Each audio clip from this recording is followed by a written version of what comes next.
My sister smiled when the judge opened the file, because she thought it was the final proof that I was unstable. My mother held a tissue to her eyes, like she was grieving a daughter who was still alive.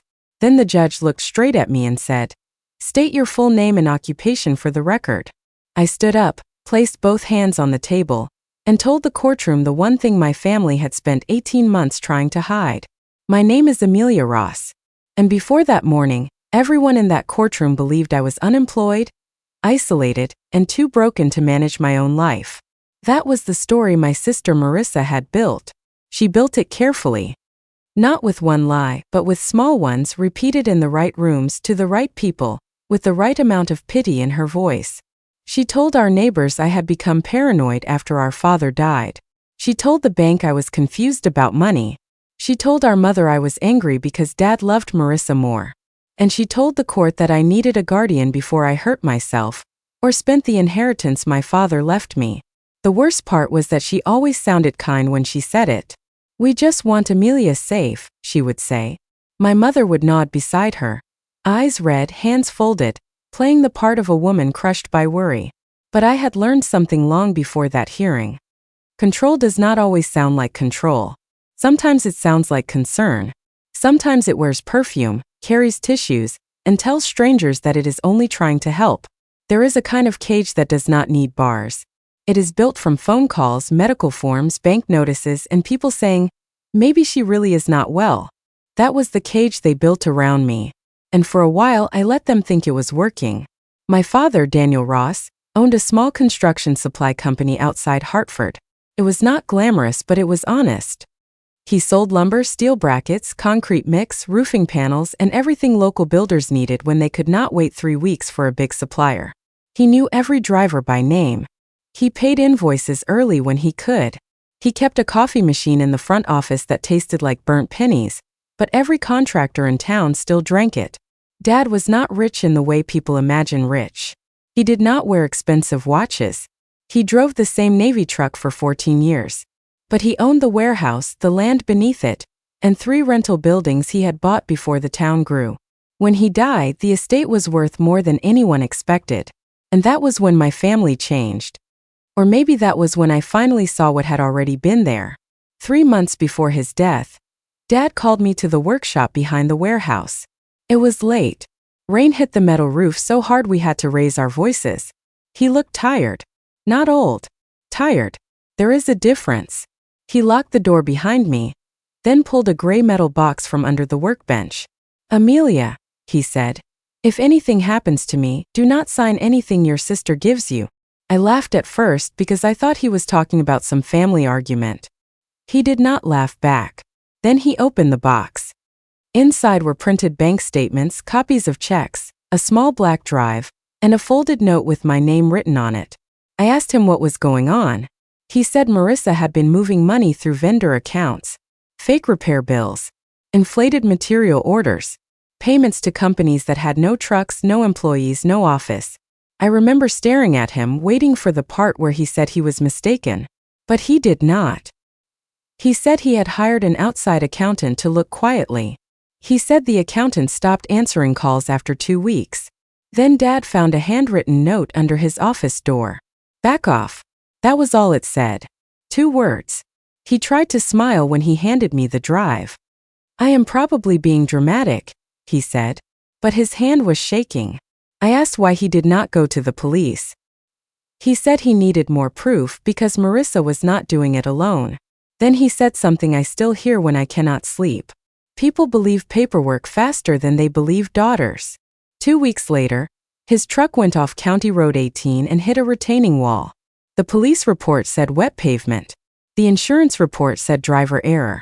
Marissa said grief made me suspicious. My mother said I needed rest. At the funeral, Marissa stood at the podium and cried beautifully. I do not know how else to describe it. She cried in a way that made people want to comfort her. She spoke about Dad's work ethic, his kindness, his love for family. Then she stepped down, hugged me, and whispered, "Do not make this harder than it has to be." I did not answer, because by then I had already opened the metal box. I had already copied the drive, and I had already found the first fake company. It was called Northline Materials. It had billed my father's business for almost $400,000 in 18 months.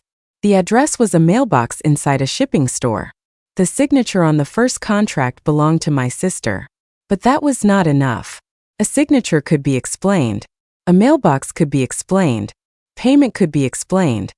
That is what people do not understand about truth. Truth is not enough when someone powerful has prepared a better story. So I started documenting everything. I made copies of emails.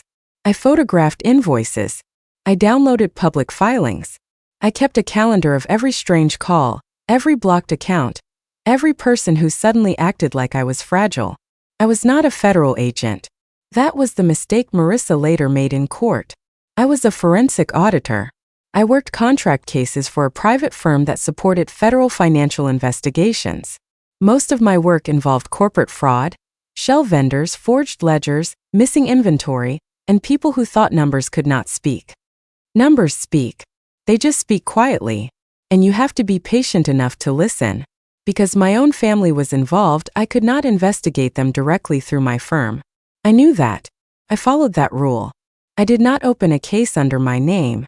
I did not touch protected systems. I did not pretend to be law enforcement. What I did was preserve evidence. Then I sent it through the correct channel to someone who could legally examine it. That person was Assistant United States Attorney Evelyn Grant. I had worked with her once on a procurement fraud case. She was not warm, but she was fair. I trusted fair more than warm. I sent her the documents from my father's box, the vendor trail, and a timeline of what happened before his death. She called me 4 days later. Her first words were, "Do not confront your sister." I asked why. She said, "Because if this is what it looks like, she is not scared of you. She is scared of what you kept." So I kept more. And Marissa moved faster. First came the bank. I went to withdraw money from the account Dad had set up for my living expenses while the estate was being reviewed. The teller looked at my identification, typed for a long time, then asked me to sit down. A manager named Mr. Caldwell came out with a soft voice and stiff eyes. He said there had been a concern about unusual activity. I asked what activity. He said he could not disclose that. I asked who made the report. He said he could not disclose that either. Then he handed me a card for their fraud department and told me in front of 3 customers that it might be best if I came back with a family member. A family member. That was the first time I felt the cage close. Then came the doctor. Not a doctor I had ever seen. A doctor Marissa had selected. His name was Dr. Paul Renner, and he wrote a 3-page evaluation after speaking to me for 22 minutes over a video call that froze twice. In that evaluation, he said I appeared fixated on conspiracies involving my sister, my father's death, and financial misconduct. He said I lacked insight. He said I showed signs of persecutory thinking. He said I might be vulnerable to self-neglect. Those phrases look clean on paper. That is why they are dangerous. They do not sound like accusations. They sound like expertise. And once a label like that lands on your name, everything you do starts to look like proof of it. If I got angry, I was unstable. If I cried, I was overwhelmed. If I stayed calm, I was detached. If I showed evidence, I was obsessed. That is the trap. A person can be buried alive under polite language. Then came my mother. She left a voicemail at 7:12 on a Tuesday morning. "Amelia, honey, Marissa and I are worried. You are not yourself. Let us help before this gets worse." Her voice cracked on the word worried. I played that message 7 times. Not because I missed her. Because in the background, faint but clear, I could hear Marissa say, "Mention the house." My mother continued, "We think it would be best if you let us handle the estate just until you are stronger. No one is taking anything from you. No one is taking anything from you."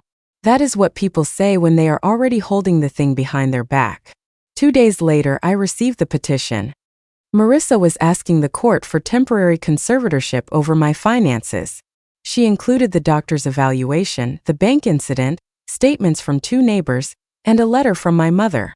The letter was the part that hurt. My mother wrote that I had become suspicious, withdrawn, and verbally aggressive since Dad's death.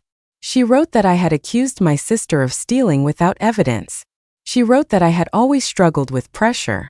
That line made me stop reading. Always struggled with pressure. I was the daughter who handled Dad's payroll when he had surgery. I was the daughter who drove Mom to every appointment after her hip replacement. I was the daughter who sat with Marissa through her divorce while she screamed into pillows and called it healing. But now, on paper, I had always struggled. A lie does not need to be big. It only needs to be placed where people expect truth. I had a lawyer by then, a quiet woman named Nora Bell. She read the petition twice, then took off her glasses. "They are trying to make you react," she said. "I know. No, Amelia. I mean, they need you to react. Their case depends on it." So I did not. When the bank refused me, I wrote down the time. When Dr. Renner's office declined to release his notes, I saved the email. When Marissa sent me a message saying, "You are making yourself look worse," I took a screenshot. When my mother called and cried, I let it go to voicemail. Silence became my witness. Not because I had nothing to say, because I wanted the record to speak first. The person Marissa forgot was Mr. Lewis. His first name was Harold, but everyone called him Lewis, even my father. He had managed the warehouse yard for 26 years. He knew which trucks leaked oil, which drivers lied about delivery times, and which suppliers padded invoices when they thought no one was checking. After Dad died, Marissa fired him. She said the company needed a modern direction. That was a mistake. Lewis called me from a diner near the interstate and said, "Your father left something with me." I drove there in a borrowed car because my own was still at the warehouse lot, behind a gate I was no longer allowed to enter. Lewis looked smaller than I remembered. His beard had gone white, and his hands shook when he poured sugar into his coffee. He slid a padded envelope across the table. Inside was a memory card.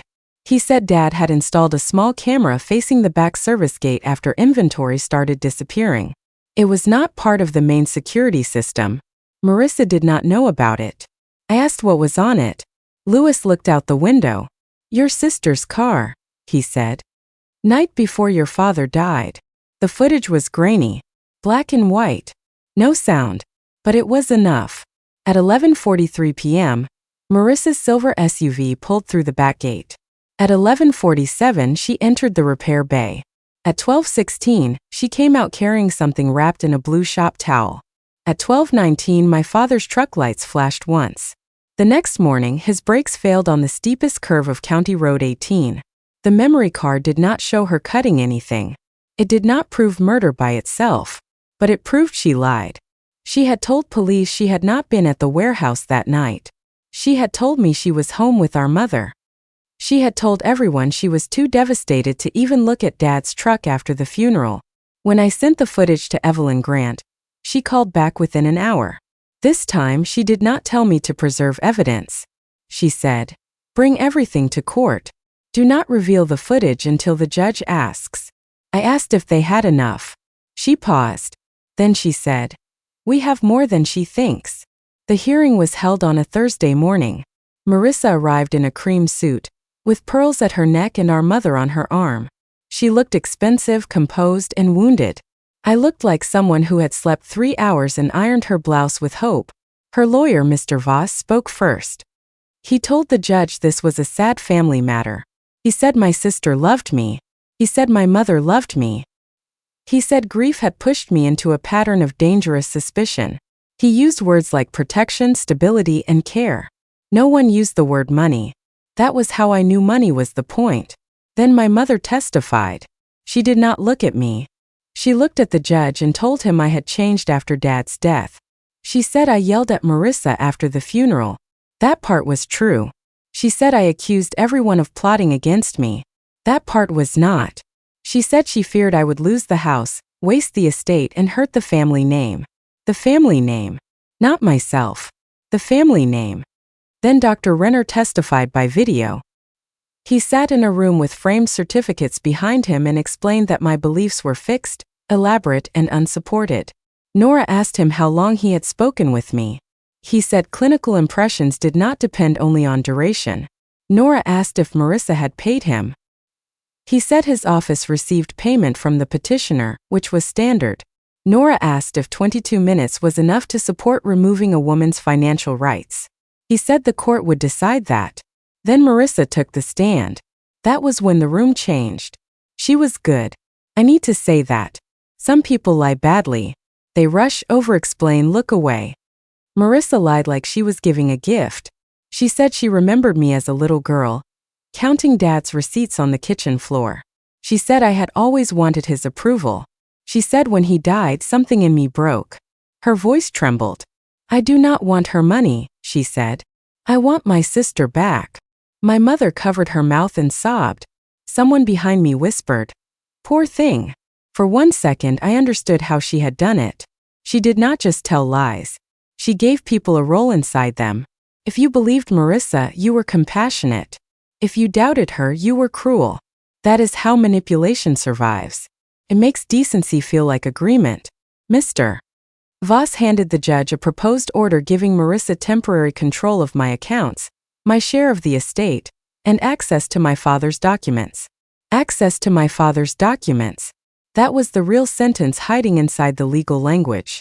The judge read quietly. My hands were cold. Nora leaned toward me and whispered, "Now." Before she could stand, the courtroom doors opened. A clerk entered with a sealed envelope and walked it to the bench. The judge frowned, opened it and read the first page. Then the second. Then he looked at Marissa. For the first time that morning, her smile moved. Just a little. But I saw it. The judge said, "This court has received a filing from the United States Attorney's Office, with attached materials relevant to the petition before me." Mr. Voss stood quickly. "Your Honor, we have not reviewed any federal filing." The judge said, "You are about to." He turned to me. "Ms. Ross, please stand." I stood. My knees felt weak, but my voice did not. The judge said, "State your full name and occupation for the record." I looked at Marissa, then at my mother. "My name is Amelia Grace Ross," I said. "I am a forensic auditor specializing in vendor fraud, asset tracing, and financial misconduct. For the past 8 years, I have worked on civil and federal support cases involving shell companies and procurement fraud." The courtroom went still. Marissa laughed once. It was not amusement. It was panic wearing the wrong mask. "That is ridiculous," she said. "She is unemployed." The judge struck his gavel once. I continued. "I did not investigate my family through my employer. I preserved documents my father left in my possession and turned them over through proper legal channels." Mr. Voss looked at Marissa. Marissa looked at our mother. My mother looked down. That was when I knew she had known enough. Maybe not everything, but enough. The judge allowed Nora to present the evidence. First, the vendor records. Northline Materials, Baker Ridge Supply, Canton Site Services. 3 companies, all billing my father's business. All connected to accounts Marissa controlled through intermediaries. Then the emails. Marissa telling Mr. Caldwell at the bank that I had become erratic. Mr. Caldwell replying, "Once petition is filed, we can restrict movement pending review." Then Dr. Renner's invoice. $5,000 for urgent capacity evaluation. Paid by Marissa's personal account. Then my mother's voicemail. The courtroom speakers played her voice. "Amelia, honey, Marissa and I are worried." Then faint but clear Marissa in the background. "Mention the house." My mother closed her eyes. Marissa whispered, "That proves nothing." Nora said, "We agree. By itself, it proves very little." Then she played the warehouse footage. No one spoke. We watched Marissa's SUV enter the back gate the night before Dad died. We watched her go into the repair bay. We watched her come out with the blue towel. We watched the lights flash on my father's truck. Marissa's face went pale in a way makeup could not hide. The judge asked, "Ms. Ross, did you tell police you were not at the warehouse that night?" Marissa said nothing. The judge repeated the question. Her lawyer touched her arm. She pulled away.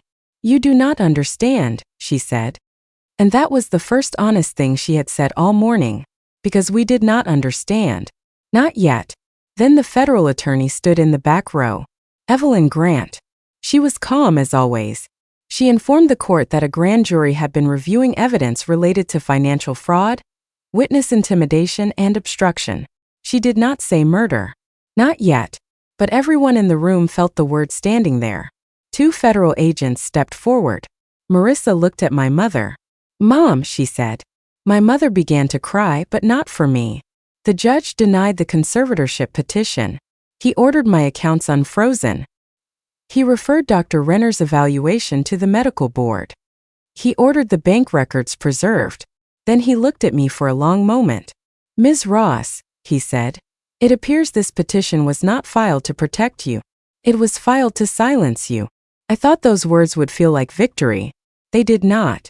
They felt like someone finally opening a window in a room where I had been running out of air. Marissa was arrested in the hallway outside the courtroom. She did not scream.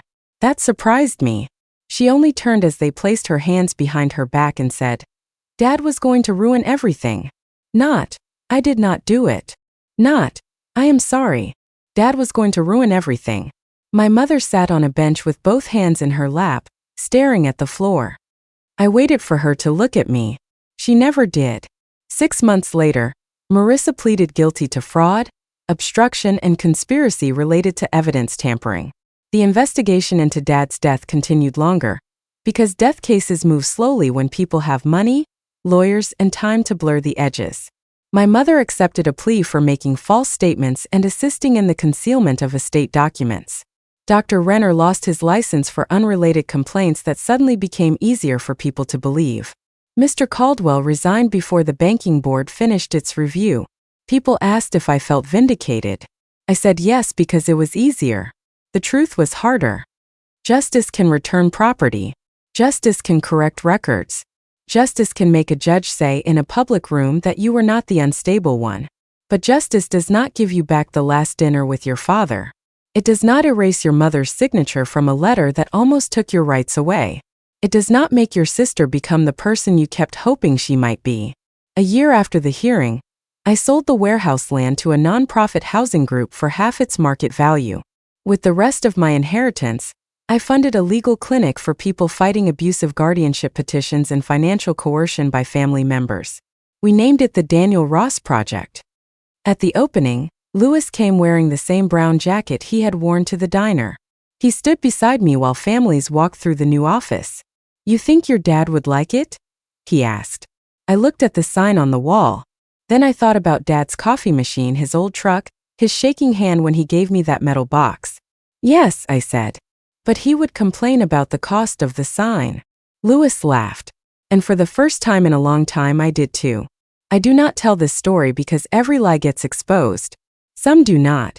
I do not tell it because every family chooses love in the end. Some choose money. Some choose image. Some choose control and call it care. I tell it because if someone keeps saying you are confused, unstable, dramatic, or too emotional, you should ask one quiet question. What do they gain if everyone stops believing me? Then write things down. Save the message. Keep the receipt. Make the copy. Tell one safe person. Because memory can shake. Voices can break. But evidence, kept carefully, can stand in a room full of people who doubted you and speak. And when it does, you may not feel like you won. You may only feel tired. You may only feel free. But sometimes free is enough.